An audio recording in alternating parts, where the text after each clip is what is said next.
Y creo que todos los predicadores y todos los que exhortan la palabra del Señor, los primeros que reciben la reprensión fuerte son las personas que tenemos que hacer esto.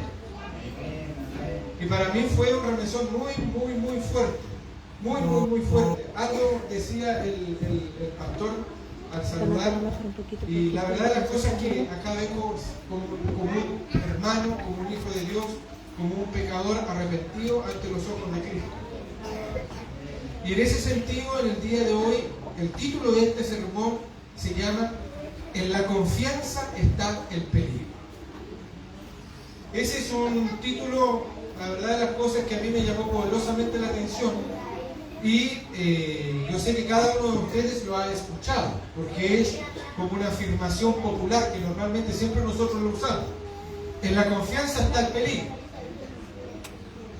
Y nosotros vamos a estudiar la palabra del Señor y vamos a observar que desde el Génesis al Apocalipsis vamos a ver que uno de los pecados más silenciosos que experimenta el pueblo de Dios es la confianza en uno mismo. Amén. Y para eso vamos a abrir nuestras Biblias y, puestos en pie, vamos a leer muy cuidadosamente el libro de Génesis capítulo 3, del versículo 1 al 10. Puestos en pie, hermano, vamos a dar lectura a la palabra del Señor. Voy a comenzar yo, posteriormente ustedes me siguen en la lectura, y en el versículo 10 vamos a terminar todos juntos. Dice la palabra del Señor en el nombre del Padre, del Hijo y del Espíritu Santo. Pero la serpiente eras tú, más que todos los animales del campo que Jehová Dios había hecho, la cual dijo a la mujer: ¿con que Dios os ha dicho, no comáis de todo árbol del huerto? Ustedes.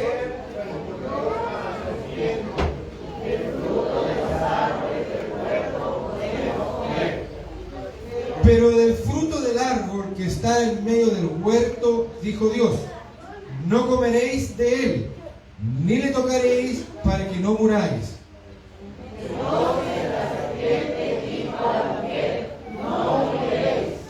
Sino, ¿qué sabe Dios que el día que comáis de él serán abiertos vuestros ojos y seréis como Dios, sabiendo el bien y el mal?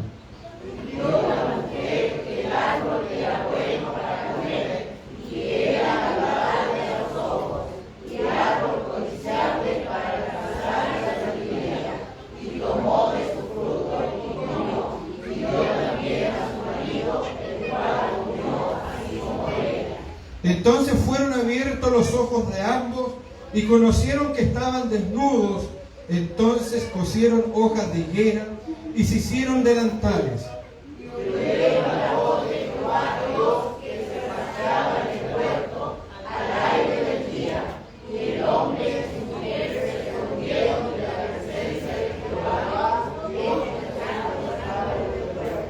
Mas Jehová Dios llamó al hombre y le dijo: ¿dónde estás tú? Todos juntos. Y él respondió: oí tu voz en el huerto y tuve miedo, porque estaba desnudo y me escondí. Amén. ¿Puedes tomar asiento, hermano? Hermanos, como les decía, este es el último domingo del año 2024. Y en todas las empresas y en todos los bancos hacen un balance general, cómo estuvieron las finanzas. ¿Subieron ganancias o hubieron pérdidas? Desde el punto de vista espiritual, nosotros también tenemos que hacernos la misma pregunta. ¿Cuál es el balance espiritual en este año 2024? Amén. ¿Cuáles son las ganancias que tengo desde el punto de vista espiritual? ¿O cuáles son las pérdidas desde el punto de vista espiritual? Es importante realizar ese balance.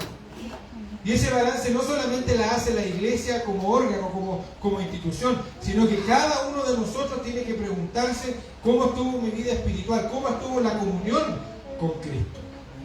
Acá hay una pregunta clave en el verso 9, cuando Dios le pregunta a Adán: ¿dónde estás tú?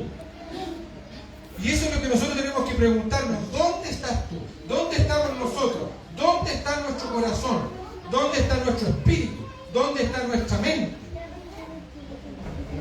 realmente está en comunión, realmente está en intimidad con Cristo, o sentimos miedo y de estar alejados de Dios.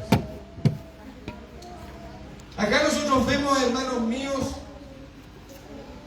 vemos primeramente la prevaricación del hombre. ¿Qué es la prevaricación? La desobediencia del hombre. Pero acá nosotros vemos esta historia es muy común, pero nosotros la vamos a estudiar de una manera en que nos vamos a dar cuenta que acá el pecado no solamente fue la desobediencia, sino que acá el pecado fue la autoconfianza y la confianza y la autosuficiencia del ser humano. Eva y Adán, en su actitud de confianza y de autosuficiencia y de vanagloria, conllevó precisamente la caída del hombre y trajo como consecuencia la muerte espiritual. ¿Qué es lo que nos enseña la palabra del Señor? La palabra del Señor nos enseña que la autoconfianza, que la confianza en uno mismo y no confiar en Dios trae efectos letales en la vida espiritual. ¿Cuál es? Muerte espiritual.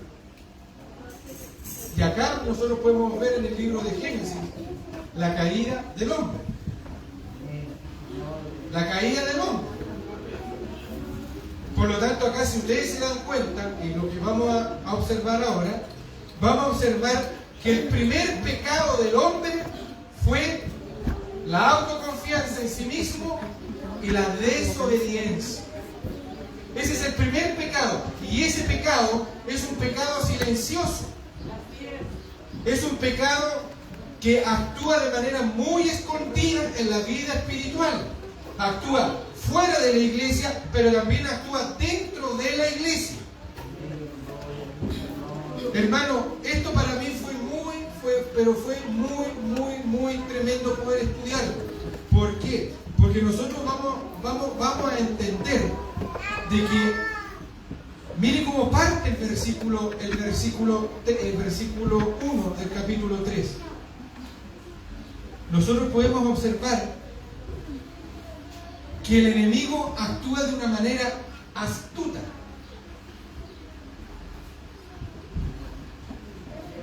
Es decir, en Génesis capítulo 1, cuando Dios estaba creando los cielos y la tierra, ya estaba el enemigo arguyendo, ya estaba preparando cómo hacer caer al hombre. Es decir, mientras usted está aceptando a Cristo como único llamado Salvador, el enemigo ya está preparándose astutamente para hacer caer al hombre. Y nosotros no nos damos cuenta, porque actúan astutamente, silenciosamente. Cuando, hermano, y perdonen que le cuente esta intimidad, pero ¿por qué me duele un poco esto? Porque cuando yo acepté al Señor en el año 2010, yo me recuerdo muy claramente cuando acepto a Cristo en mi pieza, y cuando veo el libro de Josué, y el libro de aquesta ley nunca se apartará de tu boca, ante de día y de noche meditarás en él, y todo lo que harás prosperar tu camino, fue un impulso precisamente por la carrera que estaba estudiando. En esos años no conocía a Felipe. Y en ese momento sentí cómo Cristo me abraza, cómo Cristo me entrega un corazón nuevo. Y recuerdo claramente la oración, y no sabía orar, le dije: Señor, si es tu voluntad que mi profesión sea usada para poder honrarte, y ayúdame, Señor, a alcanzar a ser abogado para poder servirte. Gloria a Dios. Y el Señor me entregó un don especial, hermano. Amén. Se me abrió la mente. Tercer año, ayudante, egreso, el mejor de mi generación. Gloria a Dios. luego contratado como profesor de la universidad, luego el mejor profesor evaluado de las 3 sedes de la universidad. Luego comienzo a trabajar como abogado, con una efectividad de litigio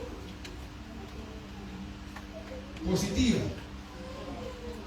Hasta que un día iba caminando con el hermano Felipe y yo no se lo he contado a él.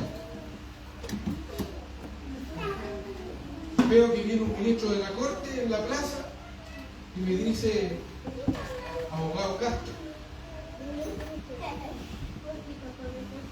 les cuento que usted es uno de los mejores abogados que alega aquí en la corte de apelación.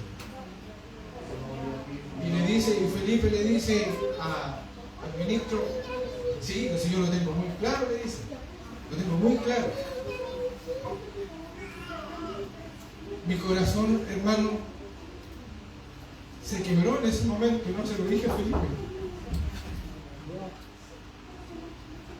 ¿Por qué? Porque el enemigo comenzó astutamente por años a usarme. ¿Por qué? Porque cuando comencé la carrera del Evangelio, tenía grabado en mi mente y en mi corazón que primero tenía que buscar a Dios sobre todas las cosas y su perfecta justicia, y todo lo demás añadido iba a venir. Nunca falté un día domingo a la iglesia. El día domingo era sagrado para poder entregárselo al Señor. Ahora no es así, hermano. Ahora me veo envuelto lleno de trabajo. Ahora me veo envuelto lleno de dificultades. Me ha costado prácticamente una relación, me ha costado problemas con mis padres, pero sin embargo, el enemigo comenzó astutamente a entregarme una bendición material y comencé a crecer terrenalmente, pero comencé a descuidar la parte elemental del ser humano. ¿Cuál es? La bendición de Dios. Comprendí, hermanos míos, que claramente Dios permitió que llegara acá y me convirtiera en lo que soy, porque fue la voluntad de Él. Pero Dios llega a un punto que nos dice: ahora tienes que tú tomar la decisión. Y ahí entendí, hermanos míos, hace unos par de meses atrás, que lo que ese ministro me había dicho no era de Dios. No era de Dios. ¿Y por qué se los comento, hermanos? Porque primero están las cosas de Dios. Primero hay que buscar la justicia de Dios. Primero hay que saciar la vida espiritual y luego las cosas terrenales. Y ahí se me hizo sentido cuando el apóstol Juan escribe y dice: no améis las cosas que están en el mundo. ¿Por qué? Porque eso genera autoconfianza, hermanos míos. ¿Por qué? Porque a veces confundimos la voluntad de Dios con la voluntad nuestra. Y yo pensaba que todo lo que yo hacía estaba bajo la voluntad de Dios. Hermano, el enemigo nos va a entregar bendiciones. Sí, y les va a entregar, pero bendiciones materiales. Amén. Dios va a entregar bendición espiritual y luego va a venir la bendición material. Amén. ¿Y eso por qué muchas veces, hermanos, nosotros no lo logramos entender? Por el miedo y por el temor. Porque el enemigo precisamente juega con el temor del hombre. El enemigo precisamente lo que hace es ir donde Dios nos acusa y nos dice la verdad, y dice la verdad ante Dios. Pero cuando el enemigo viene a donde nosotros, Él no nos dice la verdad, Él tergiversa la verdad, la esconde y nos hace seducir y nos hace engañar para que nosotros precisamente transgredamos la ley de Dios. Por eso, hermanos, fíjense muy bien en la redacción que emplea la palabra de Dios cuando dice: la serpiente era astuta. Es decir, siempre cuando el enemigo va a actuar va a venir una tentación. Siempre.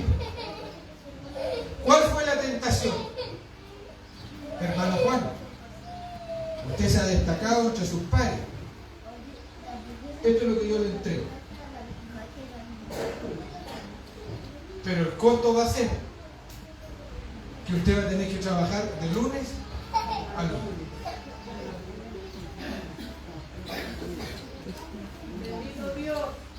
Y si yo hubiese dicho que no, voy a tener precisamente consecuencias. Siempre vamos a tener una consecuencia. Pero ahí es donde viene la providencia de Dios. Amén. Hermano, la tentación precisamente es un estímulo. La tentación es una inducción, es una invitación encantadora. Usted puede estar pasando por una necesidad, perdió un trabajo y va a venir la tentación, un mejor trabajo, va a ganar más. Pero el enemigo, la tentación va a ser, pero ¿sabes que te vas a tener que ir a trabajar al norte? Por turnos. Y no vas a poder volver a la iglesia. Así actúa el enemigo. Amén. Y fíjese que esto, por eso que a mí me acongoja, me duele. Me duele. ¿Por qué? Porque a veces nosotros nos centramos en que el enemigo va a actuar de una manera en que nosotros lo vamos a lograr observar. No. ¿Y esto por qué, hermano? Porque la comunión que tiene que existir entre la iglesia y Cristo, entre el Hijo de Dios y el cristiano, es que tiene que existir una intimidad única en que logramos nosotros escuchar la voz del Espíritu Santo. Amén. Porque a veces no sacamos nada, hermano, de poder decir que somos hijos de Dios, de venir a la iglesia, de comportarnos como cristianos, si no tenemos la habitualidad de poder escuchar la voz del Espíritu Santo que nos diga esto sí y esto no. Amén. El Espíritu Santo es elemental para el crecimiento espiritual de la iglesia. Amén. El Espíritu Santo nos invita y precisamente nos previene. Y nosotros sabemos, hermanos míos, que cuando es de Dios viene una paz que nosotros lo logramos percibir y sentir. Pero también nosotros sentimos que cuando vamos en contra de la voluntad de Dios, nosotros sabemos cuando transgredemos y cuando no oímos la ley de Dios. Y sabemos que eso nos va a traer consecuencias. Así es, Señor. Amén. Hermano, eso me conllevó precisamente tener un alto nivel de estrés. Mucho estrés por mi carga laboral. Y precisamente ya no podía más.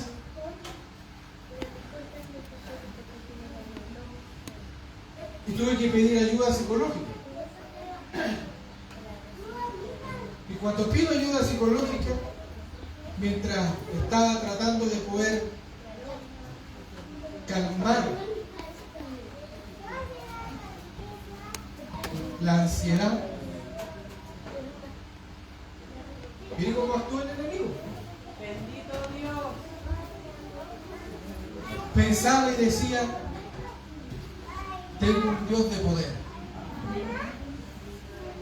Y se me venía a la mente Mateo 11:28. Venid a mí todos los que estáis trabajados y cargados, que yo os haré descansar. Nótese lo que dice la palabra del Señor. Venid a mí. Mire la invitación que hace. Venid. Venid es un verbo. Es un verbo transitivo, es una acción. ¿Qué es lo que quiere decir venir? Es porque estamos alejados. Amén. Estamos afuera. Tenemos que salir de donde estamos y poder llegar nuevamente a los pies de Cristo. Gloria a Dios. Y una vez que nosotros salimos de ahí, recién ahí entregamos nuestras cargas y entregamos precisamente aquello que a nosotros nos aflige como pueblo de Dios. Hermanos, cuando nosotros tenemos las herramientas espirituales, todo es mucho más fácil. ¿Cuál es el primer elemento que actúa el enemigo? Tentación. Y acá la palabra del Señor nos dice lo siguiente: con que Dios os ha dicho, no comáis de todo árbol del huerto. ¿Cómo entró el enemigo? Tentando. Para que exista tentación tiene que existir una víctima. Siempre hay una víctima. En este caso, ¿quién era la víctima? La mujer. Pero nótese aquí lo cuidadoso de esto. Nótese. ¿Cuál es la actitud que tiene la mujer? Es una actitud confiada. Porque empezó a confiar en ella misma. Hermano, la autoconfianza de uno mismo es súper peligrosa. Se lo digo por experiencia propia. Pues por eso a veces converso con el hermano Felipe y yo le digo, hermano Felipe, ten mucho cuidado con esto, porque tú tienes un don muy especial. ¿Cuál es el don del hermano? La alabanza. Va a llegar el momento, le dije, hermano, que tú te vas a sentir que lo haces tan bien que vas a sentir que eres impredecible, es decir, imprescindible, es decir, no hay nadie más que toque mejor que yo. ¿Por qué? Porque miren lo que le dice acá el enemigo. Si tú comes de ese fruto, seréis como Dios. Cuando nosotros somos hijos de Dios, dentro de la iglesia se genera, el ser humano crea pequeños dioses. Creamos pequeños dioses. ¿Cómo creamos nosotros pequeños dioses? No, que yo soy un buen predicador. Bendito Rey. Si yo no vengo a predicar de mí, si nosotros venimos a predicar acerca de la verdad de Cristo. Es que yo sé tocar bien, si quiero voy. Total, si no voy, nadie más va a poder tocar. Si falta mi trabajo, hasta ahí no nos van a llegar porque nadie más lo hace mejor. A veces, hermanos, creamos dioses dentro de las familias. Oye, ¿qué hace tu hijo? No, si mi hijo es médico. Y empezamos a crear dioses dentro de las mismas familias. A veces los padres comienzan a exaltar a sus propios hijos y los hijos comienzan a exaltar a sus propios padres y lo empiezan a igualar a Dios. Acá está la hermana, pero no voy a decir el nombre de la hermana, porque gracias al Señor tengo buena memoria. Una vez una hermana le llamó mucho la atención lo que dijo. Esa hermana una vez le tocó, estamos hablando hace meses atrás, le tocó hablar sobre la ofrenda. Y esa hermana manifestó precisamente que empezó a hablar acerca de la ofrenda y se quedó al hablar de la ofrenda porque dijo que antes ganaba mucho dinero y tenía un buen pasar económico, pero ahora con sus hijos tenía que dedicarse precisamente a eso. Y a veces pierde la parte material, pero gana la parte espiritual. Hermano, eso es importante poder entenderlo. Porque cuando comenzamos a crear propios dioses dentro del hogar, también comenzamos a transgredir y comenzamos a generar esa vanidad suficiente que tiene el ser humano. Pero hermanos, si hay personas que compiten hasta quién tiene las mejores enfermedades. El ser humano nace compitiendo. Sí, amén. Dice, no, lo que pasa es que yo estoy enfermo. No, si no te preocupes, si yo mira la operación que tengo, es más fuerte que la tuya. ¿Se dan cuenta cómo opera esto desde el punto de vista espiritual? Nótese, hermano, que la víctima era la mujer que estaba en una actitud confiada y relajada. Pero si ustedes observan, la mujer estaba junto con su marido, estaba junto al hombre o estaba sola. Estaba sola. Entonces el enemigo, la serpiente, actuó cuando la mujer estaba sola y estaba en una actitud pasiva, relajada y de confianza. ¿Por qué? Porque precisamente Dios, ¿con quién había hecho el pacto? Con el hombre. La responsabilidad, ¿en quién recaía? En el hombre. Entonces, si ustedes observan ahí, Acá esto es un tipo, esto es una figura literaria. ¿Por qué es un tipo? Porque resulta que muchas veces sucede de que la mujer refleja la iglesia y el hombre refleja a Dios. ¿Qué quiere decir esto? ¿Cuántas veces nosotros estamos alejados de Dios? ¿Cuántas veces nosotros nos alejamos de la iglesia? Hermano, y esto es bien gráfico. Si usted más se aleja de Dios, la tentación va a ser menos fuerte. Porque el enemigo ya logró cometer su cometido y le va a generar a usted la confianza. Oye, yo pensé que iba a ser más doloroso estar fuera de la iglesia. Habla, Como que Señor. no duele tanto. Entonces me alejo un poco más. Mire, y si usted se empieza a alejar un poco más, oye, mira, sé que yo pensé que iba a ser, no iba a ser tan terrible volver a fumar. Fumo. Y empieza a sentir que no tiene temor, que no tiene nuevamente el amor que debió haber tenido, y empieza a tener la confianza, y empieza a tener la autosuficiencia que está bien. Entonces cuando va y se encuentra a veces con un hermano en Cristo, le dice, oye, vuelve a la iglesia, ¿por qué no? Oye, pero si yo estoy re bien, si yo también oro aquí en la casa. Lo último que un cristiano le va a reconocer que no está dentro de la iglesia es que está bien espiritualmente. Nunca va a reconocer eso. Por eso, hermanos, que mientras más cerca de Dios, la lucha, el combate es mucho más fuerte. La dificultad es mucho más fuerte. Pero si usted está más lejos, menos va a ser la lucha.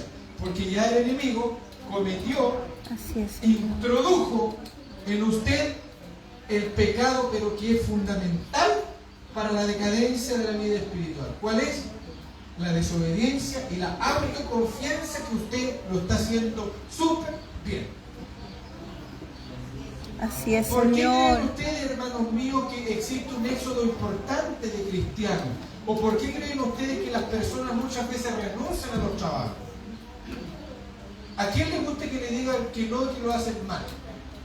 Yo hago clase a un montón de estudiantes y cuando los repruebo todos se enojan. ¿Por qué se enojan? Porque no les gusta que los reprueben. Así es. Cuando a uno le dicen las cosas que uno no lo está haciendo bien y que está mal, aun cuando uno diga, no, si yo a mí no me pasa nada, en su corazón igual usted va a sentir un poquillo y va a decir, ¿qué se cree que me viene a decir cosas a mí? Miren el enemigo. Dentro de la iglesia, hermanos míos, pasa eso. Es importante el escáner espiritual. Amén. Es muy importante. Ayúdanos, Señor. Amén.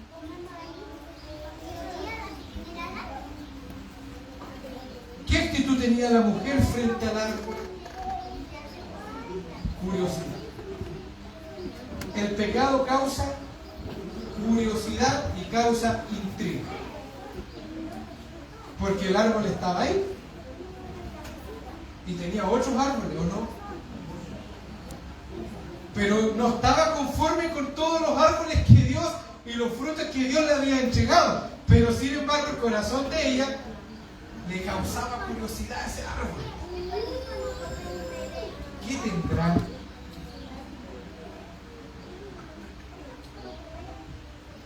Cuando se acuerdan ustedes de la historia de Lot, cuando van los ángeles de Dios a rescatar a Lot, lo único que le di, la orden era expresa: no miren hacia atrás, apresúrate Lot y arranca. Sin embargo la mujer, ¿por qué miró? Porque tenía curiosidad, tenía intriga. ¿Por qué Judas entregó al maestro? Porque tenía curiosidad, tenía intriga y fue tentado donde a él más le gustaba desde el punto de vista de la materialidad, que era el dinero. ¡Pum! O sea, hermanos míos, la palabra del Señor desde el Génesis al Apocalipsis nos enseña que toda tentación va a generar a usted curiosidad y le va a generar intriga. Y esa curiosidad y esa intriga es precisamente en donde a nosotros más nos gusta. ¿Qué es lo que más le gusta a usted? Piense en su vecino. ¿Qué es lo que más le gusta a usted? Y eso puede ser dentro de la iglesia, como también puede ser fuera de la iglesia. ¿Qué es lo que más le gusta?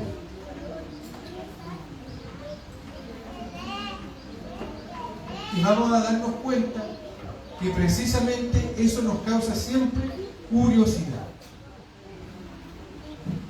Luego el enemigo claramente generó dudas, tergiversó la verdad, astucia, engañó al creyente, disfraza la verdad. ¿Cuál fue el resultado? La muerte. La muerte. Hermanos míos, nosotros podemos observar también en la palabra del Señor, en el libro de Éfeso, nosotros podemos observar que la iglesia de Éfeso, Éfeso significa deseo ardiente. Eso significa, la etimología de la palabra Éfeso significa deseo ardiente. Éfeso, que se encuentra en Asia Menor, fue una de las ciudades más importantes en la época romana. Cuando se escribe el libro de Éfeso, el apóstol Pablo estaba preso en Roma. Y nótese que el libro de Éfeso, que es muy bonito el libro, es un libro que nos explica cómo luchar frente a las tentaciones que nos entrega el enemigo. Culmina precisamente con el capítulo 6. ¿Y esto por qué, hermanos míos? Porque todo engaño, toda astucia, todo ardid que emplea el enemigo, el dardo siempre va a ir a la mente. Por eso que el apóstol Pablo dice: más cubiertos con el yelmo de la salvación. El yelmo es importante, el yelmo es el casco. ¿Por qué? Porque precisamente si el enemigo toma el control de la mente, toma el control del cuerpo. ¿Qué es lo que le va a generar el enemigo? Le genera miedo, le genera duda, le genera incertidumbre. Y eso hace que nosotros tomemos decisiones erradas en nuestra vida. Por eso, hermanos, ¿cuál es la diferencia entre la sabiduría y el discernimiento? La sabiduría es la acumulación de conocimiento y de experiencia que nos permite tomar decisiones de manera prudente. Pero esas decisiones prudentes se toman a largo plazo. Mientras que el discernimiento es tomar decisiones a corto plazo, pero saber distinguir entre lo que es correcto e incorrecto. Ojo, que Dios lo que entrega como don es sabiduría, y el Espíritu Santo nos entrega lo que es el discernimiento. Todos tenemos inteligencia, pero no todos vamos a actuar sabiamente para tomar decisiones prudentes en nuestra vida espiritual. Mientras más comunión tenemos con Cristo, mejor sabiduría nosotros vamos a tener. ¿Por qué? Por eso que el estudio de la palabra de Dios nos entrega conocimiento, pero las vivencias que nosotros vamos experimentando como pueblo nos trae experiencia. Miren cómo sucede acá. Recuerden ustedes la historia cuando Jesús le dice a sus apóstoles: suban a la barca, vamos a pasar al otro lado. Los apóstoles recibieron clase teórica de Jesús, pero toda teoría tiene que ser llevada a la práctica. Vamos a la barca, porque vamos a pasar al otro lado. En la mitad del camino, una tremenda tormenta. ¿Qué fue lo que pasó? Todos estaban asustados. Todos. Todos estaban asustados, tenían temor, tenían miedo, estaban angustiados. ¿Cuál fue el reproche que le hace el Señor? Hombres de poca fe. Nótese, mire, hombres de poca fe. O sea, ¿qué es lo que pasó? Señores, ustedes recibieron instrucción teórica. Sí, muy bien. Se sabe la Biblia al revés y al derecho. Vamos a la práctica. Hermano, es simple, moralmente hablando, es simple venir a la iglesia. Usted puede venir a la iglesia, se puede sentar a la iglesia, pero cosa muy distinta es poner en práctica lo que recibe usted en la iglesia. Es muy distinto el evangelio práctico al evangelio teórico. Es muy distinto. Amén. Muy distinto. ¿Qué pasó? Todos tuvieron. Y es llamativo eso, hermanos. ¿Por qué es llamativo? Porque resulta que Pedro, el apóstol impetuoso, Pedro fue el primero en ser llamado junto a su hermano Andrés. Y nótese la particularidad de Pedro. Pedro, hay ocasiones que nosotros podemos observar cómo era su personalidad, su carácter y cómo él confiaba en sí mismo. Mire cómo el enemigo lo trabajaba a Pedro. ¿Se acuerdan ustedes cuando caminó sobre el mar Pedro? Fue el único que tuvo la valentía de empezar a caminar sobre las aguas para llegar a donde el maestro. Y caminó. Pero luego, ¿qué hizo? Dudó. Cayó. ¿Fue valiente Pedro? Sí. Mire, segundo episodio. ¿Se acuerdan ustedes cuando van a apresar en el Monte de los Olivos al Señor Jesucristo y van los soldados a Malco? El primero que sale a defender, ¿quién fue? Pedro. Mire cómo está la autoconfianza. Mire cómo el enemigo actuó con la autoconfianza. ¿Y quién va a venir aquí a arrestar al maestro? Yo tengo experiencia en manejar bien el cuchillo. ¡Pa! Y lo cortó, ¿no? Tercer episodio.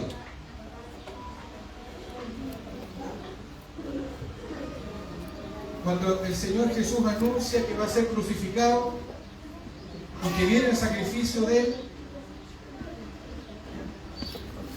Pedro le dice: Maestro, no te preocupes, yo voy a ir contigo y si es necesario ir a la cárcel, voy a ir. Y si tengo que morir por ti, también lo voy a hacer. Y el Señor le dijo: no, Pedro, no, Pedro, lamento informarte que me vas a negar 3 oportunidades.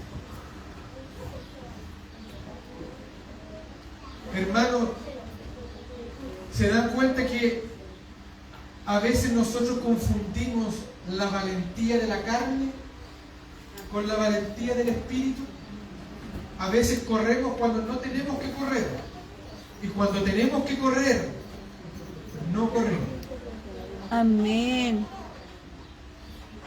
La vida espiritual nos enseña que nosotros tenemos que ser valientes. Sí, tenemos que ser valientes en espíritu. En espíritu. No valientes en la carne. No valientes en la carne, sino que valientes en espíritu. Por esa razón, hermanos míos, que el reproche que Dios le hace a la iglesia de Éfeso, el Señor en el libro de Apocalipsis, es una sola cosa: que has dejado tu primer amor. Mire, tu primer amor es lo único que se lo reprocha. ¿Por qué? Porque mire lo que significa Éfeso. ¿Qué significa? Deseo ferviente. O sea, la iglesia se caracterizó por tener un amor ferviente. activo en las cosas de Dios. Ahora, ¿por qué se deja ese primer amor? Mire, fíjese, Éfeso continuó trabajando, Éfeso continuó siguiendo el Evangelio, pero no con el primer amor que se caracterizó al comienzo. Los que llevan años de matrimonio, ¿es fácil o es sencillo llevar años de matrimonio? Es muy difícil. La vida espiritual, hermanos míos, es muy difícil. ¿Por qué? Porque la iglesia es la novia. Cristo es el novio. Pero ¿qué pasa, hermanos míos, cuando dentro de la espera aparecen otros novios? La iglesia se transforma en una iglesia infiel porque va a buscar a otros novios, porque son seducidos por otros y se pierde la paciencia, ¿no? ¿Qué es lo fundamental dentro del vínculo matrimonial? La paciencia. En la vida espiritual, ¿cuál es lo fundamental para la carrera del Evangelio? La paciencia. Si no hay paciencia, usted no va a saber esperar. ¿Por qué? Porque precisamente es eso, hermanos míos, lo que Jesús le enseñó a los apóstoles. Cuando ellos estaban tristes, Jesús les dijo: no se turbe vuestro corazón. Creer en mí, creer en Dios, porque a la casa de mi Padre voy a pues preparar moradas para nosotros. No se turbe vuestro corazón, o sea, que nuestro corazón no sea vacilante, que no sea bivalente, que se cambie de un lugar a otro.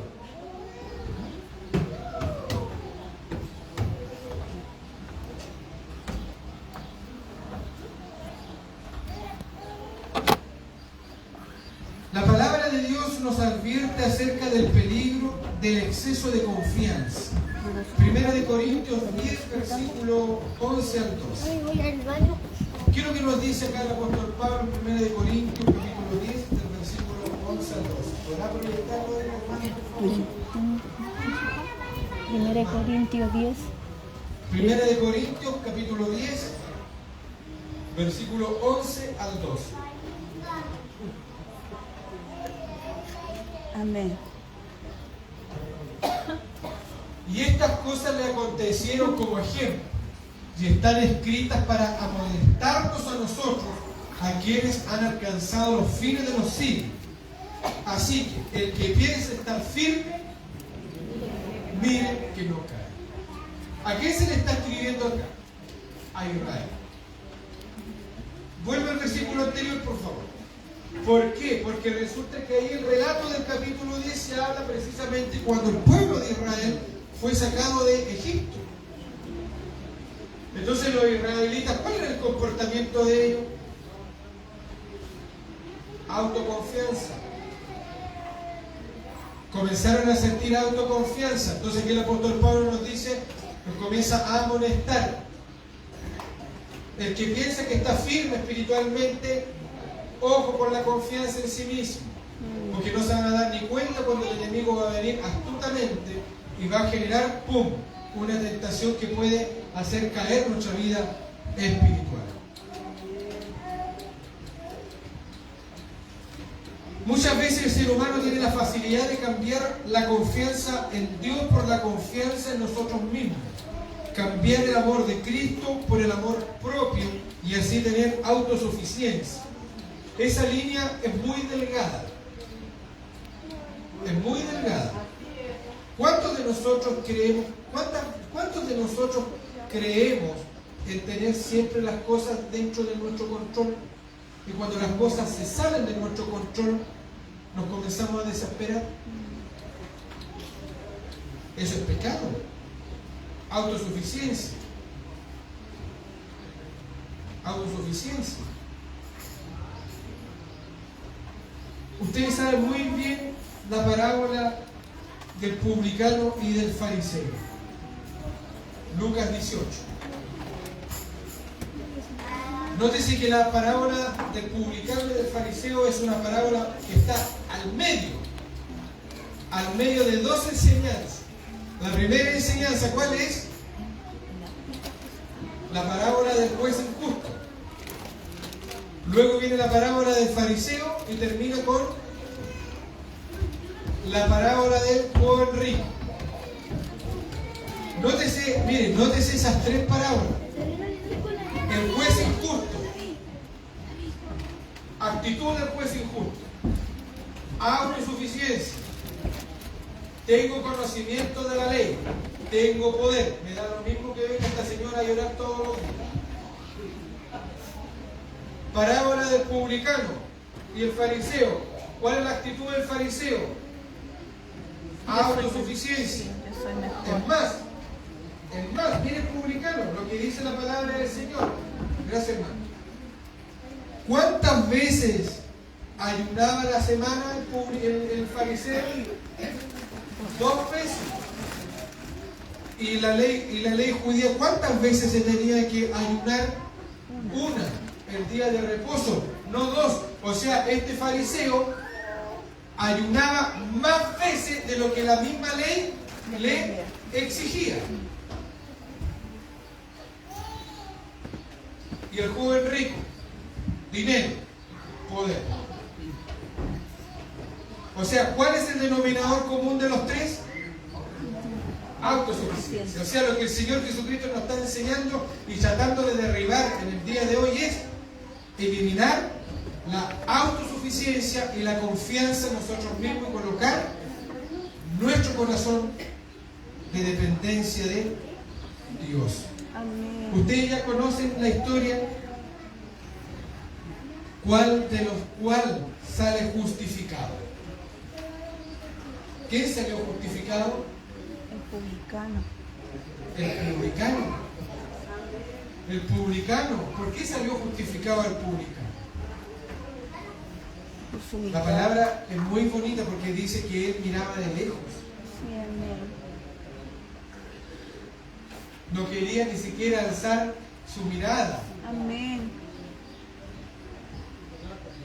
Y lo poco y nada que él dijo, Dios lo justificó.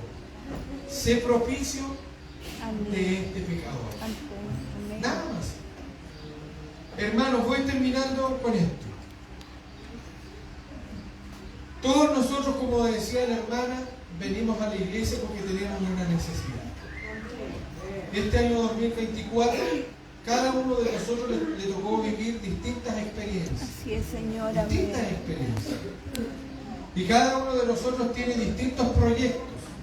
Cada uno de nosotros tiene distintas expectativas para el año 2025.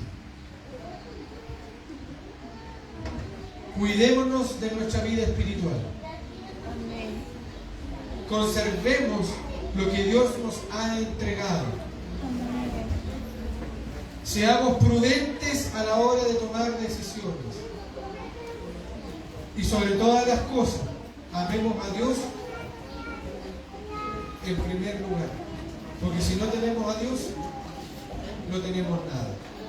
Y no juguemos con el enemigo porque no nos vamos a dar cuenta cuando muchas veces vamos a caer en tentación. Amén. Así que puestos en pie, vamos a orar al Señor.